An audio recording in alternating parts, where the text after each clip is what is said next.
Muy cordial saludo a las personas que sintonizan este canal. Les habla Ivo Hernández. Y como siempre acá, prestos a dar un vistazo a la literatura, a los libros, a las ideas que nos reúnen y convocan para discutir libros. Hoy tenemos uno muy interesante. Es un libro cortito. Es un libro escrito por una persona que sabe del tema. Se trata de Conversaciones con Ernst Jünger de Julien Herbier. Vamos a hablar de estos dos personajes, como ustedes pueden ver, editado por el Fondo de Cultura Económica. Se consigue en internet a relativo buen precio porque es un libro que tiene una época, tiene ya cierto tiempo desde que fue escrito. La primera edición en francés fue de 1986, la primera española fue en 1990, española digo por el idioma. Bien interesante el libro por varios puntos. Ernest Jünger, un personaje polémico, difícil, complicado, profundo. Es ese escritor alemán que nace en 1895. Es que la vida es tan larga que uno se confunde. En 1895 y muere en 1998. Un periplo vital de 103 años en los cuales prácticamente hizo de todo. Esta es una de las vidas más complejas y más completas del siglo XX que puede agruparse. Un hombre de una inquietud vital en todo sentido muy interesante y además de una capacidad expresiva con su pluma como hay pocas en el lenguaje y en el idioma alemán también para el siglo XX. Lo cierto es que Julian Herbier es un hombre que conoce al sujeto porque es autor de una biografía de Ernest Jünger. Y acá se sienta a hacer algo que literariamente ha sido ya un género creciente, que son las conversaciones. Todo el mundo recuerda, por ejemplo, libros de conversaciones de Borges, que en sí mismo ya son libros, son textos. Usted se da cuenta que tanto la persona que preguntaba o que participa en el diálogo como quien respondía, que era Borges, hacían de ello una forma literaria. Los diálogos de Borges tienen en sí mismo ya esa sustancia y esas conversaciones. Y en el caso de Junger se puede decir que tanto Herbier como el señor Junger presentan esa calidad, ¿no? Los dos se ponen a dialogar. Esto fue grabado con motivo del cumpleaños 90 del señor Junger. Viviría 13 años más después de eso, por cierto. Y él se sientan a discutir, están en casa de Junger y empiezan a discutir sobre diversos temas. Las conversaciones llevan varios días, por supuesto, y así lo data en el libro el autor. Pero el libro tiene muchas cosas interesantes, porque los personajes como Junger, usted tiene diversas maneras de abordarlo.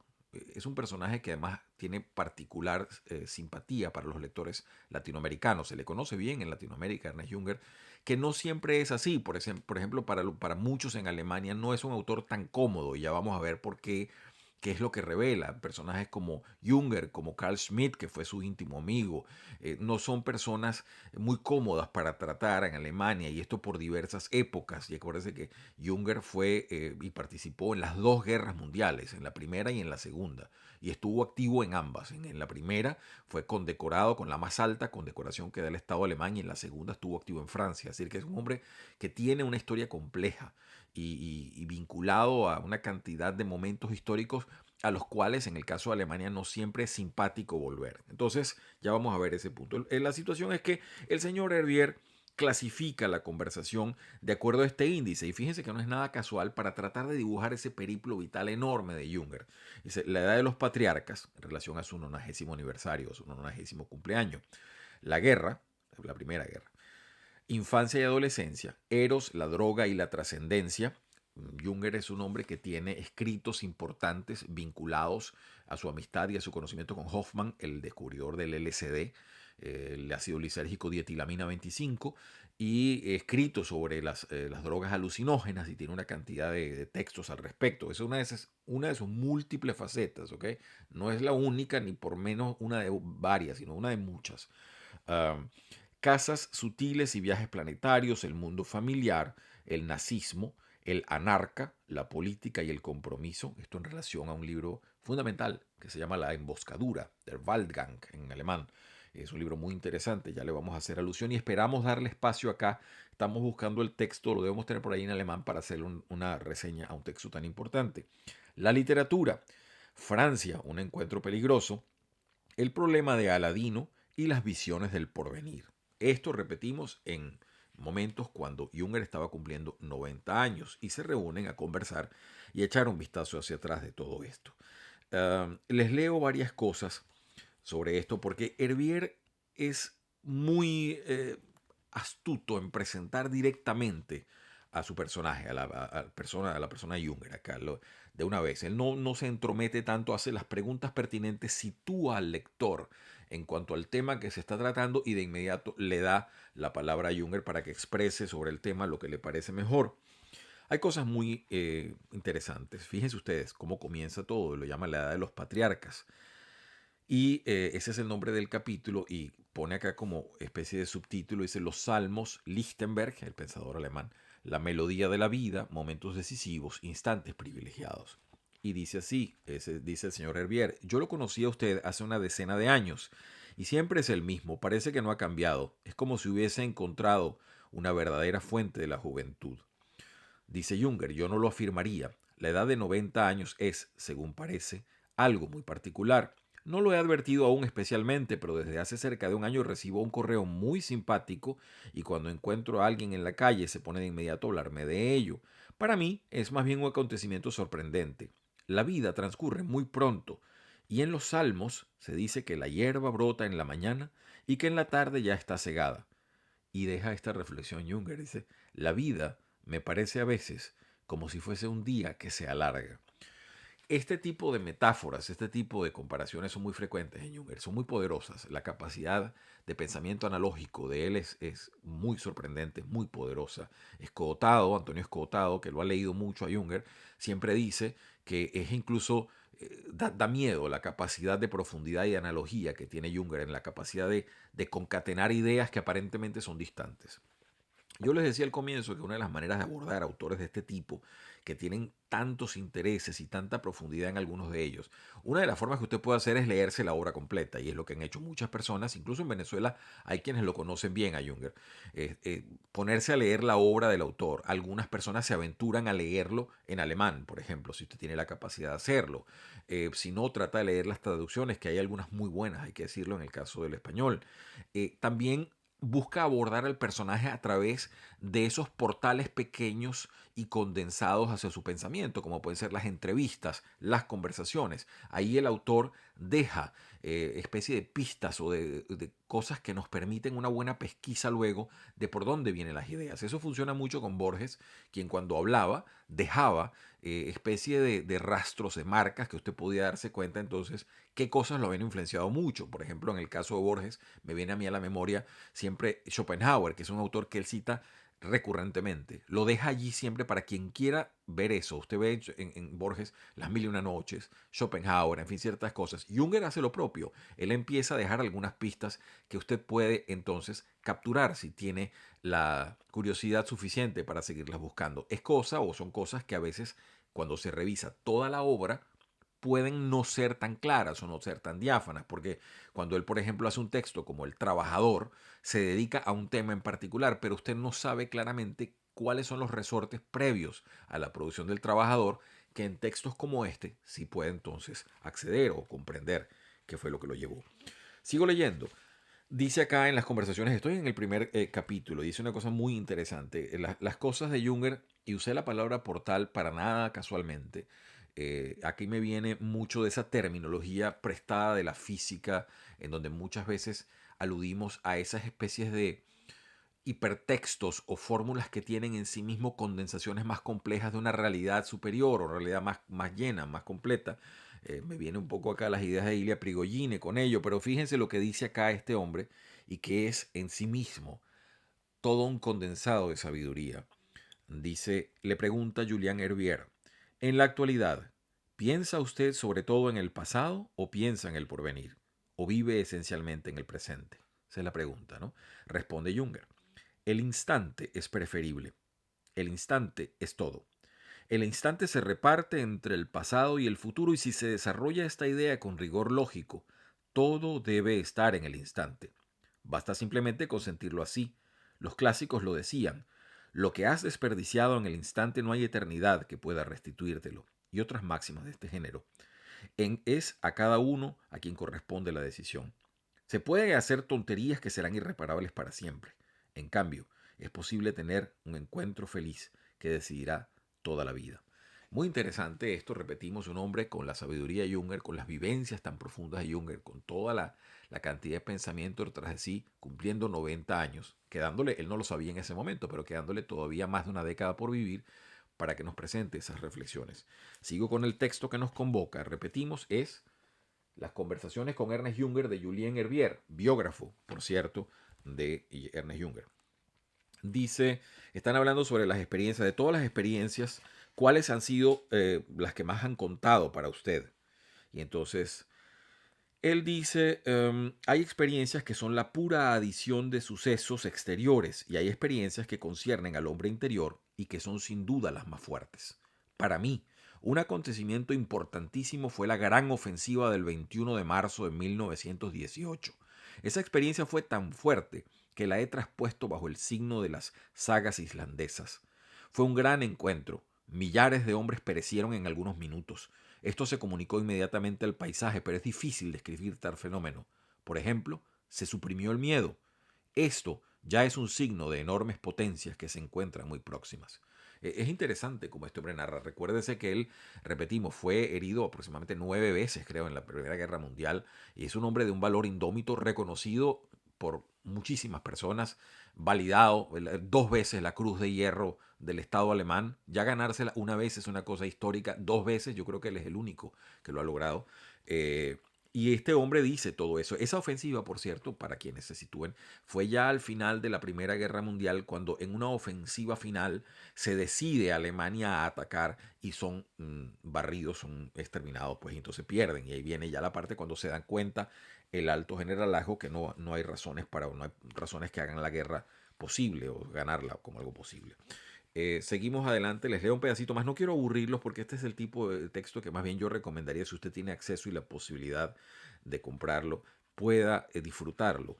Se lee rápido y se relee muchas veces, porque usted va, después de leerlo, son ciento y tantas páginas, no es mucho, pero después va a volver a él seguramente con mucho gusto. Les leo otro pedacito más en donde él dice lo siguiente. Fíjense ustedes, esto sobre la Primera Guerra Mundial, que mucha gente desconoce esto y que un hombre de esta estatura nos revela cómo fue ese momento. Ya no nos quedan testigos presenciales de quienes hayan vivido 1913, 1914, esa gestación de la guerra que comienza el 4 de agosto de 1914. Pero fíjense ustedes, dice acá, ¿usted vivió las dos guerras en condiciones absolutamente diferentes? Le pregunta Hervier. Sí, creo que ocurrió lo mismo con todos mis contemporáneos. Como les decía a usted, cuando estalló la Primera Guerra Mundial, hubo en nuestras ciudades, tal como en Londres, París o Moscú, un extraordinario entusiasmo de la juventud. Era como una especie de ebriedad. Mientras que en el momento en que se desencadenaron las hostilidades en 1939, todo el mundo se sentía triste y oprimido. Hay que volver a eso otra vez. Qué idiotez volver a comenzar. Y ya no había nada de entusiasmo. Ahí tiene usted una diapositiva de dos momentos históricos que definieron al siglo XX de una manera trágica, pero fundamental. Dice acá, hay una cosa que la gente no sabe dentro de las múltiples facetas de Junger. Él hizo muchos trabajos sobre infantería, sobre teoría de infantería, teoría militar. Y entonces acá Hervier, que conoce esa faceta, la recalca y se la dice. Y dice, mire, usted tiene un ensayo que se llama Fuego y Movilidad, en la cual él mismo después dice, Junger, sí, es cierto, yo fui muy influido por De Gaulle, que trabajó en esa idea de la guerra total en los años 20.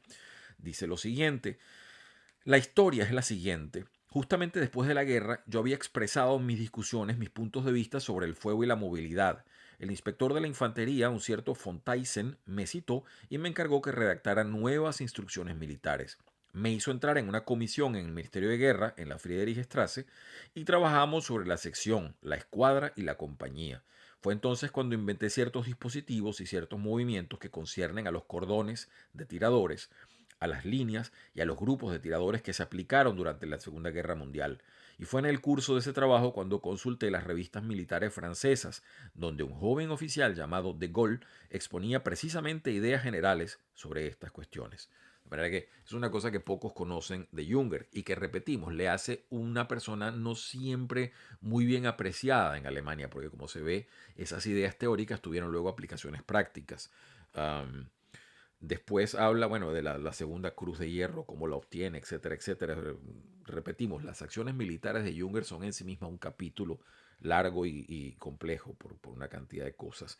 Él dice acá una cosa que en su vida es un capítulo duro, difícil, complejo y muy rico por la cantidad de gente con la que conoció, porque trabó conocimiento con alguna de la resistencia francesa que resultaron luego ser pensadores y escritores conocidos.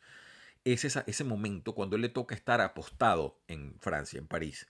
Y entonces le pregunta a Julian Herbier, una pregunta difícil para un alemán. Dice, usted ha escrito que era particularmente difícil ayudar a los judíos. Sí, hablé de ello en el posfacio de mi traducción de In Memoriam de Latot. Era de extrema dificultad, como lo mostró el caso del buen farmacéutico de la calle La Pérouse, siempre tan servicial y complacente y porque el que todos sentíamos simpatía. Iba uno a exponer esto a la gente de la Gestapo y respondían. Sin embargo, usted conoce a los judíos, nos habla de un caso particular, olvidando todo el contexto, el aspecto científico de la cuestión. Usted se sale del esquema de conjunto, de la perspectiva general, si no, no vendría a importunarnos con este caso individual. Entonces, evidentemente podríamos dejarlo irse, pero esto estaría en total contradicción con la regla. He aquí lo que nos respondían. Entonces, él dice incluso, y esto es una cosa que la validaron después otras personas, incluyendo la gente de la editorial Gallimard, a quienes él ayudó, todos los esfuerzos que trató de hacer Junger, desmarcándose de ese absurdo y ese absurdo histórico humano que presentó el nazismo con su aberrado antisemitismo. Pero repetimos, las guerras son fenómenos complicados, complejos, que llevan en sí mismo multivariables, ¿no? Y de los cuales este hombre simplemente fue parte, de, digamos, inercialmente de esa maquinaria. Esto es muy polémico, esto son cosas que algunas personas contradecirían rápidamente, o contradirían, disculpen ustedes. Algunos intelectuales franceses le guardan rencor por su presencia en París durante la guerra, tal como se vio en el homenaje que le rindieron a usted en el Centro Georges Pompidou en enero de 1980. Dice Junger, ante el poder, sé muy precisamente lo que tengo que hacer. Debo tomar mis precauciones, debo inclinarme de tal o cual manera. Hay formas, reglas del poder, mientras que las cosas ocurren de forma muy diferente durante encuentros intelectuales donde reina una especie de igualdad de los derechos. En cuanto el elemento de libertad tiene un papel que desempeñar, las cosas se complican y se hacen más difíciles. Esto es evidente, o es la ventaja evidente del orden estricto, sea del ejército prusiano, de la Compañía de Jesús o de la flota inglesa.